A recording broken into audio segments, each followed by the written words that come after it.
What's going on, guys? Today I'm unboxing my new mic, the MXL 990. So, pretty excited.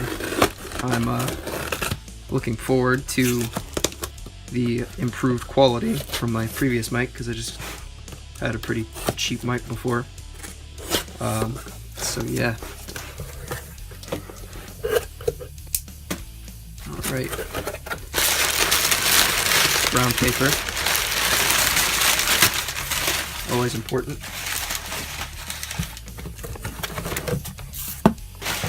Alright. Got shipping information. Who needs that? The actual box.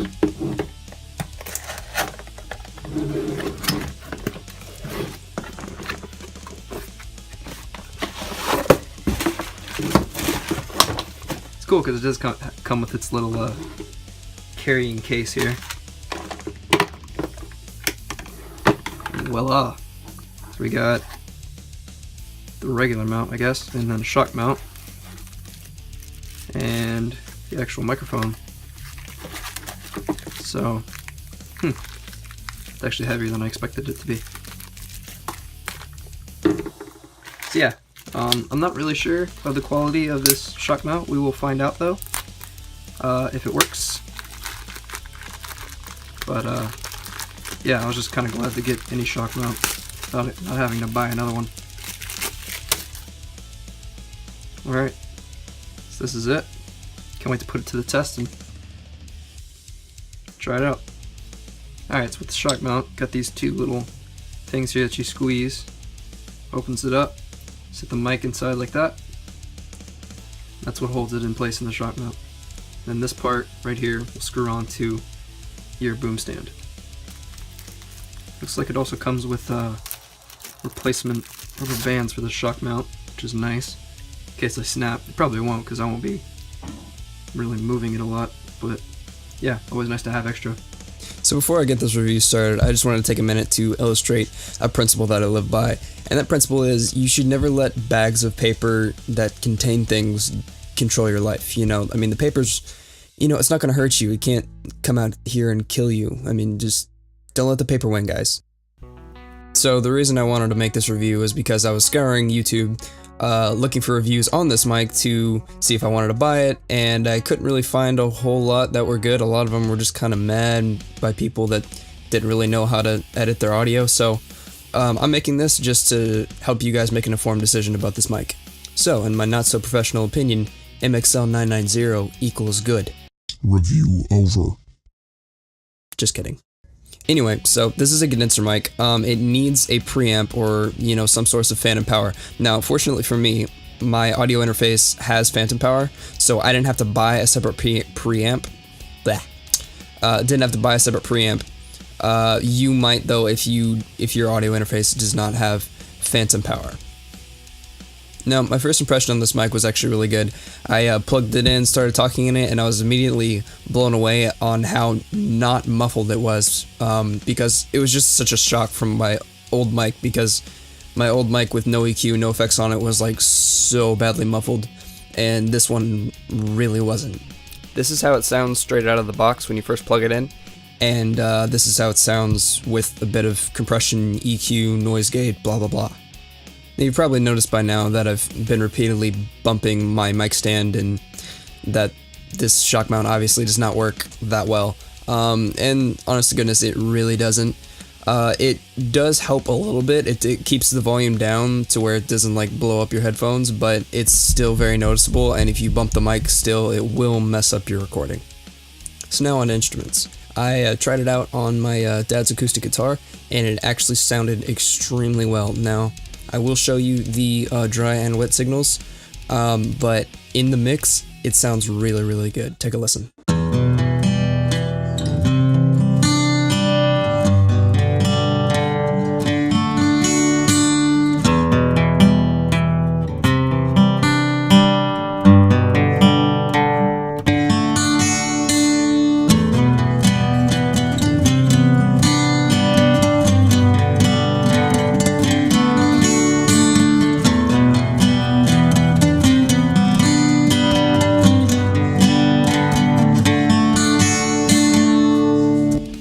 So as you can see, as long as you have a general knowledge on how to master acoustic guitars, this thing really gets the job done. Now enough of that depressing acoustic guitar, let's record some electric guitar.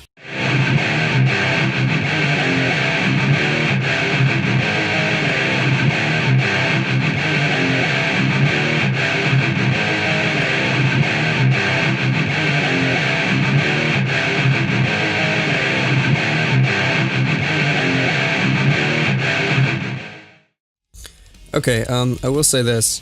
I would rather plug my effects pedal straight into my interface than mic up my amp. I do have a crappy amp, and I also am a novice at mic placement on amps, so that may have been the reason why that sounded kind of shabby, but if you're, gonna mic up an amp, chances are your amp is gonna be pretty expensive, pretty nice.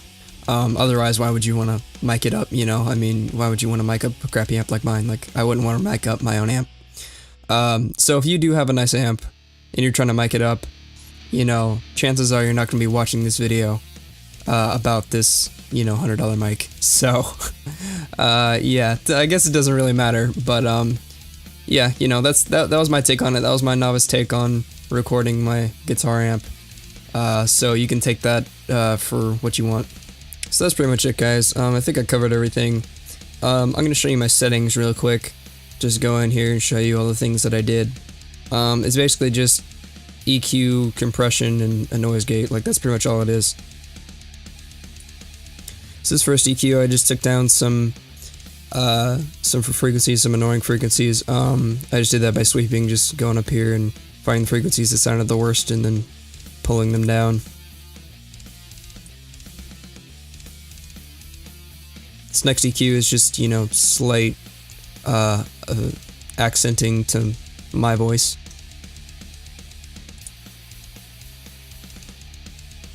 The third EQ is more extreme accenting to my voice.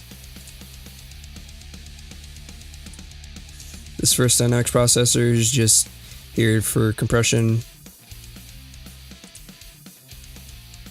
This dynamics processor I'm using as a noise gate. So anything that falls below the threshold will begin to fade out quicker than it normally would. And then the second dynamics processor is a more drastic drop-off, so once the audio hits that level, it'll drop off immediately. It's really simple stuff. It's not anything really complicated that I did, but it sounds, really good. So you're just gonna have to tailor it to your own voice, and don't be afraid to add bass into it if you're doing a voiceover like me. There's a lot of people that do voiceovers that have no bass in their mic, and it just I like it with the bass. It sounds better. So overall, I think it's a pretty decent mic, especially for what I got it for. I got it for about $60 on sale, so that was pretty fortunate. Plus, I didn't have to buy a preamp, so I mean that's something you have to consider if you're looking to buy this mic. But I would definitely recommend it. It's definitely a step up from anything cheap you can get, and it works really well. It's very useful if you know how to edit your audio. If not, and you're just going for dry signal, it doesn't sound that good. But if you know what you're doing, you know how to edit, put EQ and stuff on your vocals, and it works really well. So thanks for watching, guys. I hope that helps. Be sure to like and subscribe. Leave a comment if you have any questions. I will definitely answer any of your questions. And always be sure to disobey the bags that say do not eat. Mwahaha.